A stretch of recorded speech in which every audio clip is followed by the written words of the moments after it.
Well, I'd like to demonstrate a technique which can be used to speed up drafting.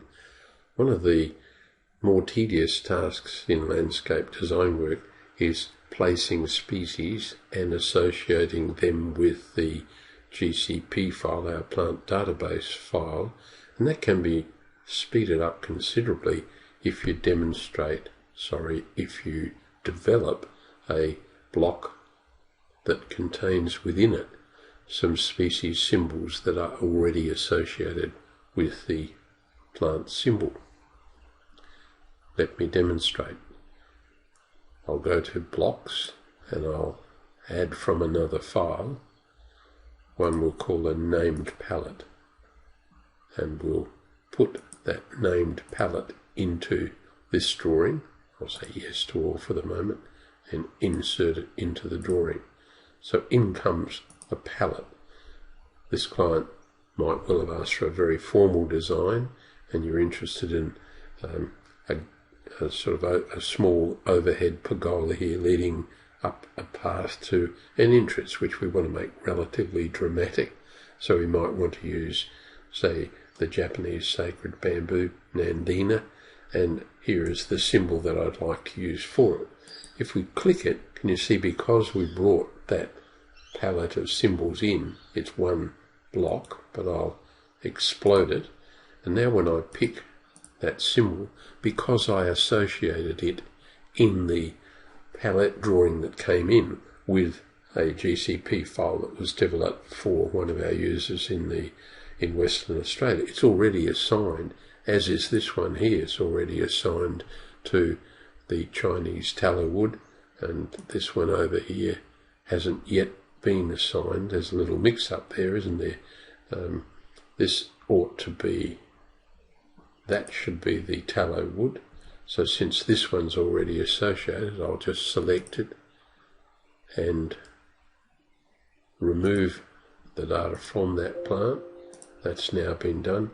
This, I think, should have been a Fraxinus, so I'll set the data to,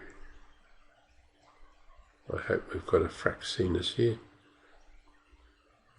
There we are, the claret ash, and we're done. So at least a little bit of work needs to be done on that incoming palette, and we might want to put the feature Fraxinus over here, and the Fraxinus symbol should have been made so that the base point was in the centre of the symbol.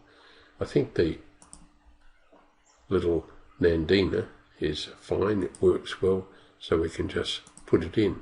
So can you see it's already associated, so as I copy it and we're going to do some mass planting of it here, we could then select those and mirror those,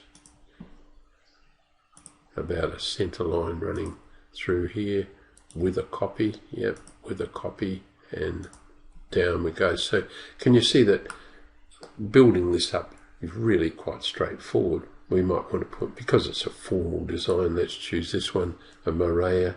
So I'll simply move it into position and we'll do a formal copy down.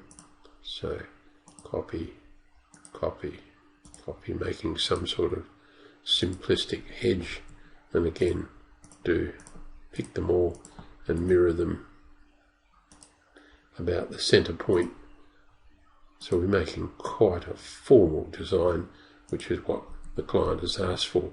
So you can see already the planting is taking shape quickly and easily, and if we say gCADPlus show symbols with names, there they all are, and not quite sure why that one has it. We need some testing. Let's get rid of these, and we could quickly and easily generate the plant schedule. So make a standard schedule. Let's set the height at around 150. It'll be drawn, whoops, 150, corner point like so, and down, and there's our schedule being developed using the current text style. So the plant schedule is very easy and quick to demonstrate.